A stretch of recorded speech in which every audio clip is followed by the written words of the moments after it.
All right, I'm going to talk about the inheritance of the genetic condition called cystic fibrosis. It is caused by a mutation in an autosomal chromosomes. It is an autosomal recessive disease. Autosomal recessive disease, meaning the mutation is in autosomal chromosomes, and uh, the condition is caused by the recessive allele, not the dominant allele. So each gene has two copy, right? So one copy comes from mother, one copy comes from father. One copy always dominates the other. Sometimes the dominant allele is the defective one, sometimes the recessive allele is the defective one. In this case, recessive allele is the defective one. We denote it by lowercase a. All right. Um, However, if you have a genotype big A, that means you get both alleles, good alleles from both parents, or one allele, good allele from one parent and bad allele from another parent. Still, you are you have you are unaffected. That means you do not have disorder. But if you get unlucky and you get bad alleles from both parents, little a in our example, that means that individual is affected. It he will he or she will inherit the disorder. And if you are big A and little a, that means one bad allele from mother, one allele from bad allele from one parent, good allele from another parent, then you are called carrier, meaning you are unaffected, you don't have any disease, any disorder. However, you carry a bad allele and it will transmit to your kid. It may transmit to your kid. So here is the pedigree shown on the left. 3 generations of families are shown here. First generation, grandparent, parental generation. Second generation, parental generation, and your generation, third generation, right?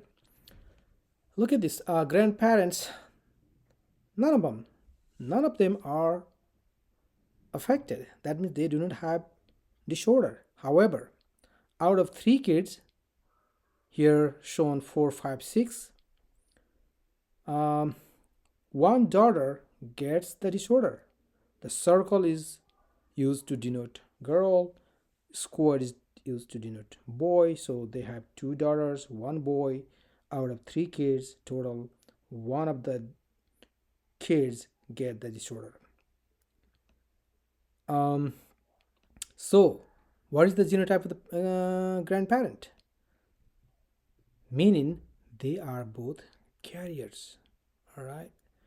If they are both carriers, then one of the kids get unlucky, and this daughter got bad alleles from both parents, and she got the disorder. However, other 2 kids, um, at least they got one good allele. At least one good allele. We don't know the second allele here. It could be big A, or big A, little a here. We do not know. But if we look at their kids, we might infer their genotypes. Here, the second daughter marries another guy, and they have 3 kids. One daughter, 2 sons. Out of 2 sons, one of the sons get the disorder. That means this daughter is carrier herself, and she married a guy who is carrier himself. So this daughter got bad. This son got bad alleles from both parents, right? Little a, and he got the disease. However, we do not know about number 9 because they don't have kids. We do not know about number 10 because he doesn't have a kid either. However, we can definitely say at least they have one big allele Second allele, we do not know. We just denote by dash. It could be big A or little a. We don't know. Let's. What is cystic fibrosis? It is a disease that that makes the cells produce very thick mucus and which builds up over time. And this buildup of mucus in the lungs can lead to severe breathing problems, such as frequent coughing and other respiratory infections. It also can affect your digestive systems. So I don't want to go to the pathology of the disease. I just want to go on the how the disorder is inherited. Now here's the question to you. What is the probability that the first child is affected if individual 9 has a child with a known carrier? So individual 9 here, we know she has big A, one of the allele, but the second allele we do not know. And she married a guy who is a carrier himself. So we know the guy carries big A and little a. But number 9, we do not know whether she has big A or big little a. And the question asking, let's say they have their first child is affected. The first child is affected. What is the probability? What is the probability of first child being affected? That's the question. So there are two possibilities for genotype A. Individual number 9. Let's talk about the first possibility. Let's say C has both big A, given C is unaffected, right? It's possible. One of possibilities, C has both big A, because given C is unaffected. So for this, we need to resort to a Punnett square. Let's do the Punnett square for the individual 3 and 4, right? Individual 3 and 4 produce individual 9. As you can see here, individual 3 and individual 4 both are carriers, meaning they carry one bad allele. Let me use different color here. So individual 3 is carrier and carries big A, little a. Same with individual 4. She carries big A and little a. Okay, so big A, right? You just cross multiply. Big A, little a, big A, little a, and little a, right? So what is the possibility of affected child here? Out of 4 children here, this guy A is 1/4, right? Out of 4, and he or she is affected because they carry both little alleles. How about this individual? There are 2 unaffected genotypes, right? Unaffected.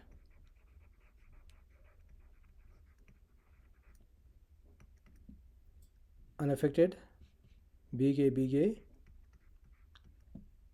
plus big A, little a. Big A is 1/4. Out of 4 possibility, only 1/4 is big A. And big A, little a is how many? 2.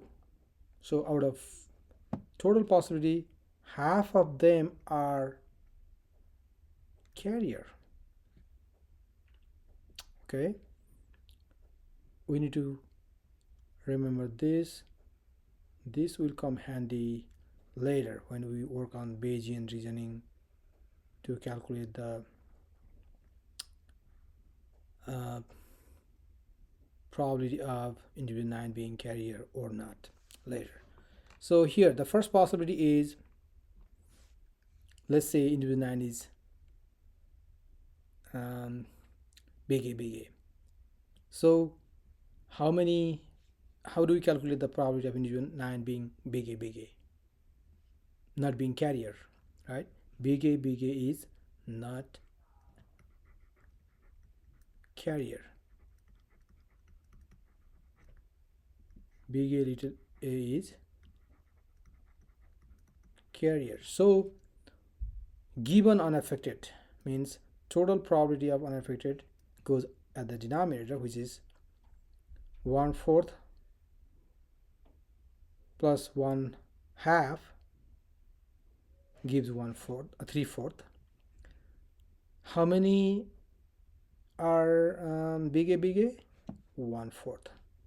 These two give 3/4, right? If you add 1/2 plus 1/4, you get 3/4. That's how we got 3/4 unaffected. Out of 3/4 unaffected, 1/4 are big A. Now this solve this math, it comes around 1/3, 33%. So 33% likely that individual 9 is not carrier. It is not carrier. 33% not carrier. How about individual 9 being carrier, which is big A little a? So total unaffected is 3/4 again. And how many out of 3/4 are big A little a? Half, as you can see. So if you solve this math, it comes around 66%. So individual 9, there's a probability that individual 9 is 66% big A little a. Okay, 33% big A. Now, so with the possibility 1, probability of affected children will be 1/3, because we just calculated the individual 9 being not carrier is 1/3, because individual 9 doesn't have any bad alleles, not little a. That means individual 9 will have 0 kids with disorder, right? All children will be unaffected. So 1/3 times 0. How about the possibility 2? Which one is 2/3 of the possibility being carrier? Now let's say individual 9 is carrier. That means big A little a, and she married known carrier big A little a, and there is 1/4 possibility of, from this Punnett square, 1/4 possibility of affected children, right? But let's not forget, individual 9 itself, herself being carrier is only 2/3. So you have to multiply these two probabilities, which is